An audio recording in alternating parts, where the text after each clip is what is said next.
नमस्कार, मैं हूं आपके साथ मोनिका गुप्ता और आप देख रहे हैं हर खबर बजट 2022। जी हां, आज आम बजट पेश हुआ और इस बजट में तमाम वर्ग के लोगों को उम्मीदें थी। किस वर्ग को क्या कुछ मिला, आज इस बुलेटिन में देखेंगे। वित्त मंत्री निर्मला सीतारमण ने संसद में 2022 का आम बजट पेश किया। बजट में पीएम गति शक्ति मास्टर प्लान का भी जिक्र किया गया। निर्मला सीतारमण ने कहा कि बजट में सभी वर्गों का ध्यान रखा गया है। वित्त मंत्री ने कहा कि बजट 2022 से 23 अगले 25 साल की बुनियाद तैयार करेगा। साथ ही कहा कि 60 लाख लोगों को नौकरी दी जाएगी और गरीबों को 80 लाख घर देने का प्लान है। Strengthening of health infrastructure, speedy implementation of the vaccination program, and the nationwide resilient response to the current wave of the pandemic are evident for all. The productivity-linked incentive in 14 sectors for achieving the vision of Atmanirbhar Bharat has received excellent response, with potential to create 60 lakh new jobs and an additional production of 30 lakh crore during next 5 years. This budget continues to provide impetus for growth. It lays a parallel track of 1. A blueprint for the Amrit Kal, which is futuristic and inclusive. This will directly benefit our youth, women, farmers, the scheduled castes, and the scheduled tribes. Road transport. PM Gati Shakti Master Plan for expressways will be formulated in 22-23 to facilitate faster movement of people and goods. The National Highways network will be expanded by 25,000 kilometers in 2022-23. 20,000 crores of rupees will be mobilized through innovative ways of financing to complement the public resources.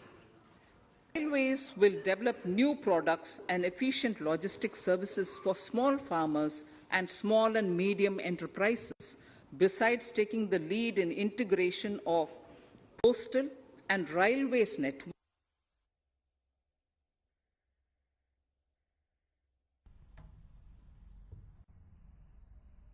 चलिए अब आपको graphics के जरिए दिखाते हैं कि budget की क्या कुछ खास बातें रही।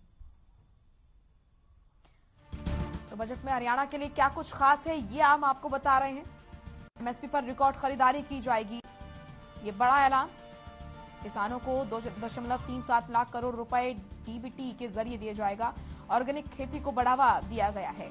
इसी के साथ आपको बता दें कि तिलहन की खेती को बढ़ावा दिया गया। ये ग्राफिक्स के जरिए हम आपको बता रहे हैं कि क्या कुछ खास हरियाणा के लिए इस बजट में रहा है। वित्त मंत्री निर्मला सीतारमण ने बजट पेश किया। कोरोना काल में बिगड़ी अर्थव्यवस्था में सुधार का ऐलान इसमें किया गया है। टैक्स स्लैब में मिली है। आपको बता दें कि टैक्स स्लैब में राहत नहीं मिली है। और इसी के साथ इंफ्रास्ट्रक्चर और रोजगार बढ़ाने के क्षेत्र में निवेश की बात कही गई।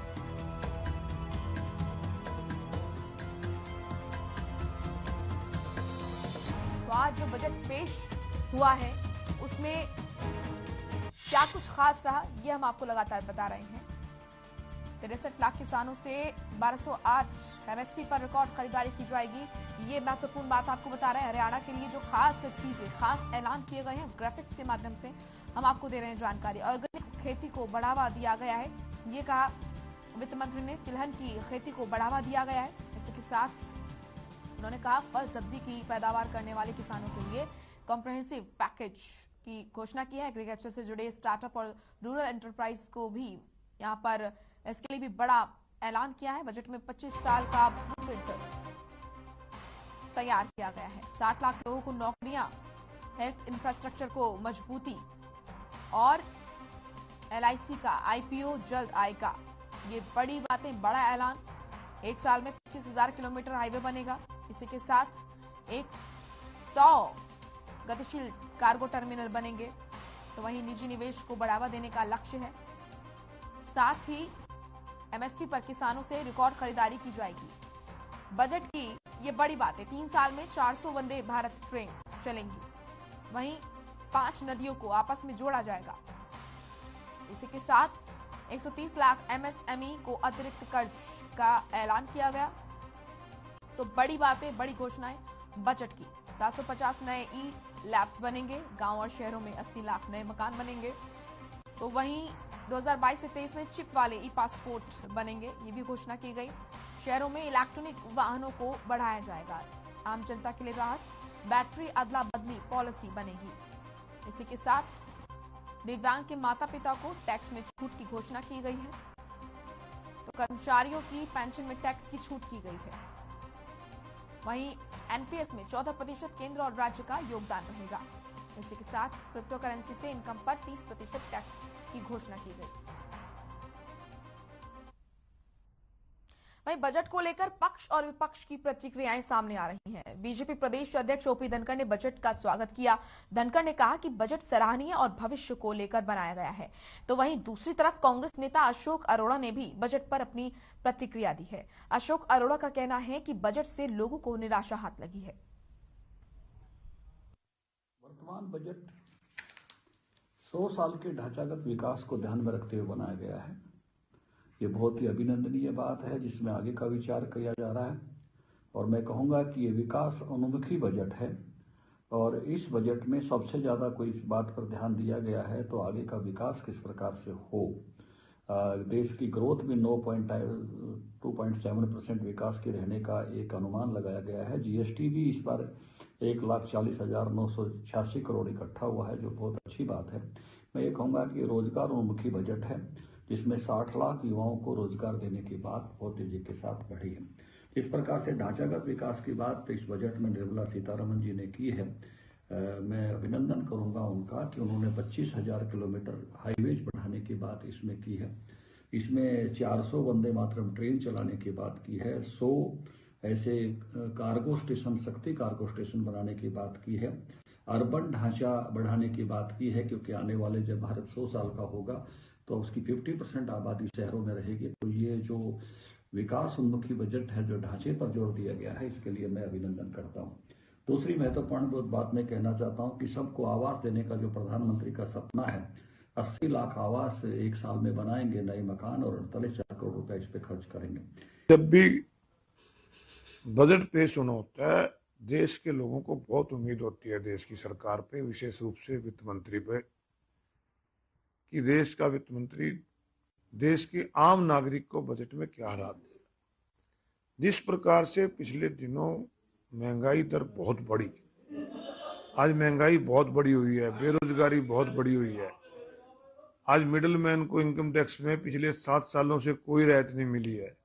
सबको उम्मीद थी कि इस बार महंगाई को कैसे रोका जाएगा, टैक्स में कमी लाएगी सरकार, रोजगार के साधन कैसे उपलब्ध होंगे, बच्चों को रोजगार मिलेगा, मिडिल मैन इनकम टैक्स में रियायत चाहता था। परंतु इस बजट में सबको निराश किया।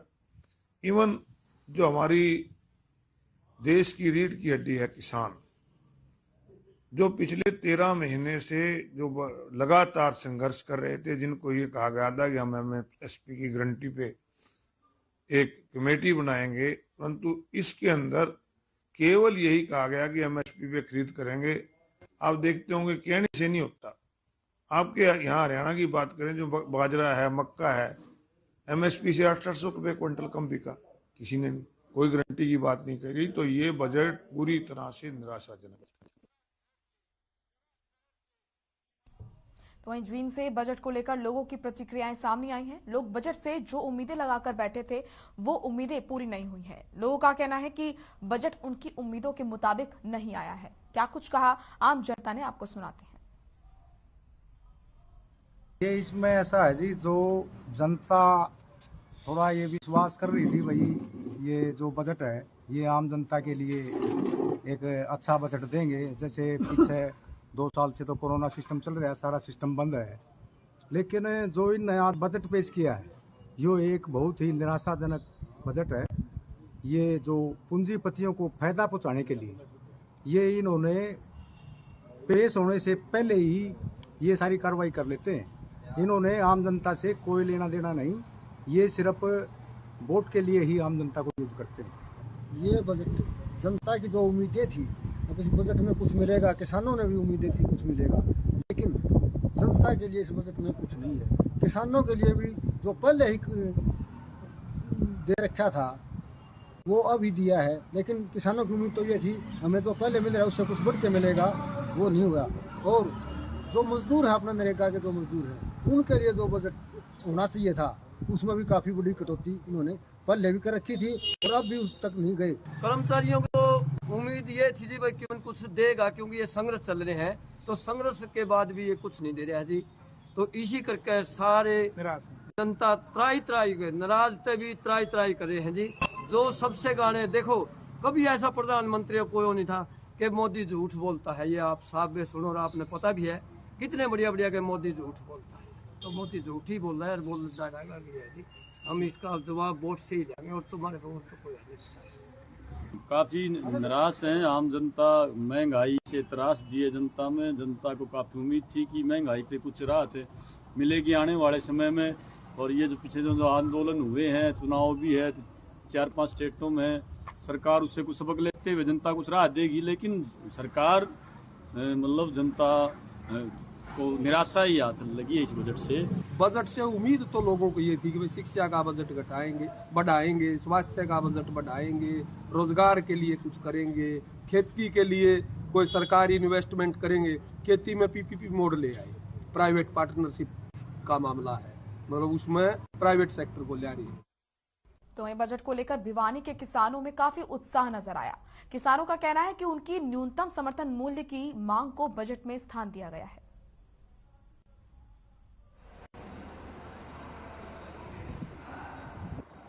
सरकार ने हाल ही में आज बजट पेश किया है। इसमें खेती के ऊपर विशेष फोकस किया है, जिसके माध्यम से जीरो बजट खेती का बजट तैयार किया है, जिससे किसानों को फायदा होगा। इसके साथ ही जो जैविक खेती है उसके ऊपर भी फोकस किया है, ताकि जो हानिकारक चीजें हैं वो खेती में ना आए और किसानों की हेल्थ बनी रहे, किसानों के साथ पूरे देश की हेल्थ बनी रहे। इसके साथ ही हाईटेक जो साधन है उनका प्रयोग भी किया जाएगा, जिससे कि किसान की आय बढ़ सके। सरकार ने जो क्षेत्रीय चैनल शुरू करने की बात की है, तो उसका लाभ स्वाभाविक तौर पर बच्चों को मिलेगा, क्योंकि जिस प्रकार से कोरोना में ऑनलाइन शिक्षा की ओर हम ज़्यादा बढ़े हैं और आगे भी अभी लगता नहीं है 1-2 साल तक ये समस्याएं रहेंगी और आगे डिजिटल वर्ल्ड की तरफ बढ़ रहे हैं, तो ऐसे में ऑनलाइन शिक्षा भी बढ़ेगी आगे समय के साथ। तो ऐसे में अगर ये नए चैनल शुरू हो रहे हैं जो, और आज बजट में अनाउंस करा है वित्त मंत्री जी ने, इसका निश्चित तौर पर फायदा मिलेगा। आज का जो बजट है वो ऐतिहासिक बजट है। आज केंद्रीय वित्त मंत्री श्री रमन ने जो किया है उसमें लगभग 80 लाख लोगों को मकान देने का जो निर्णय लिया गया है वो ऐतिहासिक निर्णय है और इस पर करीबन 48 लाख करोड़ रुपए का बजट लगेगा और जिससे कि गरीब लोगों को छत मुहैया होगी। ये एक ऐतिहासिक बजट है। देश का आम बजट पेश हुआ, जो कि हमारी माननीय मंत्री श्री निर्मला सीतारमन जी ने पेश किया। बहुत ही संतोषजनक बजट कहा जाएगा। इसके अंदर माननीय मंत्री जी ने हेल्थ सेक्टर के ऊपर बहुत विशेष तौर पे काम किया है। हेल्थ सेक्टर को बढ़ावा देने के लिए कई नई परियोजनाओं के बारे में उन्होंने बताया। इसके साथ साथ ही उन्होंने इस वर्ष को मोटा अनाज वर्ष घोषित किया है। मोटा अनाज के अंदर एक नया किस्म का अनाज है, इसके अंदर प्रोटीन की मात्रा बहुत अधिक होती है, जिससे लोगों का सेहत सही रहेगी, उसके ऊपर काफी ध्यान दिया गया है। और इसके साथ ही किसानों के संयंत्र को थोड़ा सस्ता किया गया, ताकि जिससे कृषि को बढ़ावा मिले। हमारा देश वैसे ही कृषि प्रधान देश है। आज जो केंद्रीय वित्त मंत्री निर्मला सीतारमन ने जो बजट पेश किया है उसमें किसान, खास वैसे तो जनहित से ही बजट पेश किया है, खासकर किसानों के हित को देखते हुए उन्होंने बजट में प्रावधान किया है। पिछले कई दिनों से किसानों की मांग थी कि भी एमएसपी कानून बने या उनकी फसलों को एमएसपी न्यूनतम समर्थन मूल्य पर खरीदे जाए, उसके लिए बजट में ही प्रावधान कर दिया है। बजट में केंद्रीय मंत्री ने 163 लाख किसानों की जो अब अगले साल है 2022-23 में 1208 MT मीट्रिक टन धान वगैरह की खरीदारी करेगी। इससे किसानों के खाते में सीधी अनाज की जो कीमत होगी वो जाएगी। इससे किसानों को फायदा होगा और जो किसानों को पिछले कई दिनों से मांग चली आई थी वह भी पूरी हो जाएगी। केंद्र सरकार ने जो बजट पेश किया है वो हम किसानों के लिए बहुत ही कारगर और अच्छा सिद्ध होगा, इसमें एक तो वर्ष 2023 को मोटा अनाज वर्ष घोषित की है। इसमें मोटा अनाज का पैदावार बढ़ेगी और नई तकनीक को भी कृषि के साथ सरकार जोड़ने की जा रही है। जैसे ड्रोन से खेती के ऊपर निगरानी रखेंगी। इससे तकनीक अगर कृषि के साथ जुड़ेगी तो अच्छी पैदावार के लिए फायदा। केंद्र सरकार के बजट की यमुनानगर में किसानों ने सराहना करते हुए कहा कि केंद्र सरकार ने एमएसपी के मुद्दे पर किसानों के लिए एक बड़ी रकम रखी है। इसके अलावा किसानों के उपयोग में होने वाली मशीनरी पर सब्सिडी, ड्रोन की सुविधा से भी किसानों को भारी लाभ होगा। इससे किसानों को लेबर की दिक्कत से भी छुटकारा मिलेगा। जो बजट आया है बड़ा अच्छा बजट आया है, इसका स्वागत करते हैं, क्योंकि जो आजकल लेबर की बड़ी दिक्कत है, बड़ी परेशानी होती है, बिहार से बंगाल से लेबर मंगानी पड़ती है। इन्होंने इसके लिए जो उपकरण है कृषि, चाहे वो ड्रोन से छिड़काव करना हो खेतों पर, ये बड़ा सराहनीय कदम है। बाहर से मशीनें आएंगी और इन मशीनों से हम छिड़काव कर सकते हैं और जो इम्प्लीमेंट है उससे हमारे रोजगार मिलेगा। हम खुद खेती करने के अलावा और खेतों में भी हम उसका उपयोग कर सकते हैं। तो मैं मानता हूँ ये बजट हमारे लिए बड़ा अच्छा है, किसानों के लिए उपयोगी है। जो बजट पेश हुआ है ये हर वर्ग को ध्यान में रख करके पेश किया गया और जैसे हम किसान परिवार से संबंध रखते हैं तो किसानों के लिए बहुत ही सराहनीय कदम है सरकार की तरफ से जो इम्प्लीमेंट सस्ते किए गए हैं। और ये जो किसान ड्रोन के लिए बोला है सरकार ने, ये बहुत ही सराहनीय कदम है, हम इसका स्वागत करते हैं। आज जो बजट पेश हुआ है, कुछ किसान कहते थे कि भाई एमएसपी पे खरीद नहीं होगी। आज सरकार ने वो क्लियर कर दिया है कि भाई जो बजट में उन्होंने 3.25 लाख करोड़ रुपए का जो बजट दिया है वो किसानों के लिए उनकी जो शंका थी वो दूर हो गई है। और जो बजट किसानों के हक में सरकार ने दिया है वो बहुत ही सराहनीय है, बहुत अच्छा कर रहे हैं। वित्त मंत्री निर्मला सीतारमण ने बजट पेश करते हुए कहा कि आत्मनिर्भर भारत से 16 लाख युवाओं को नौकरियां दी जाएंगी। सरकार ने बजट में युवाओं को राहत दी है। करनाल की जनता और युवाओं का बजट को लेकर क्या कुछ कहना है, आपको सुनाते हैं। क्रिप्टो था क्या इंडिया में इलीगल वे में चल रहा था, ये नहीं था कि क्रिप्टो नहीं चल रहा था। काफी सारे जो है यूथ वो क्रिप्टो में इन्वेस्ट कर रहा था, परंतु वो जो उससे गेन हो रहा था क्रिप्टो करेंसी से, उस पर टैक्स नहीं था। तो गवर्नमेंट ने ना कि उसको इलीगल करते हुए उसको वैलिड करके इस पर टैक्स लगा दिया है। तो काफ़ी सारा गवर्नमेंट रेवेन्यू इससे जनरेट हो सकता है, जहाँ तक लग रहा है। तो मैं कहूँगी कि ये बहुत ही अच्छा स्टेप है, जहाँ पे अगर 60 लाख नई नौकरियों की बात करी गई है तो मैं होप करती हूँ, आशा करती हूँ कि जल्दी से जल्दी ये होगा जो प्रावधान रखा गया है। क्योंकि स्मार्ट सिस्टम से क्या होगा, चाहे वो सरकारी स्कूल में ही क्यों ना हो, टीचर्स जब पढ़ाते हैं तो पढ़ाने के साथ साथ कुछ डिजिटल प्रेजेंटेशन, कोई भी चीज़ जैसे बायोलॉजी, केमिस्ट्री, फिजिक्स, ऐसी कोई भी चीज़ है, अगर मोटर को पढ़ा रहे हैं और उसका डायग्राम भी वो दिखा दें, उसमें वर्किंग दिखा दें, तो प्रैक्टिकली बच्चे को ज़्यादा अच्छे से समझ आएगा।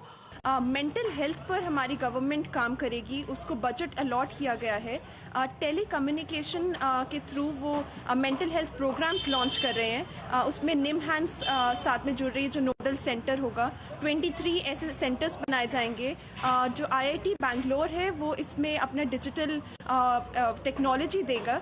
तो ओवरऑल मैं देखती हूँ कि मेंटल हेल्थ पर इम्पोर्टेंस डाल रही है गवर्नमेंट, जो बहुत ही इम्पोर्टेंट है।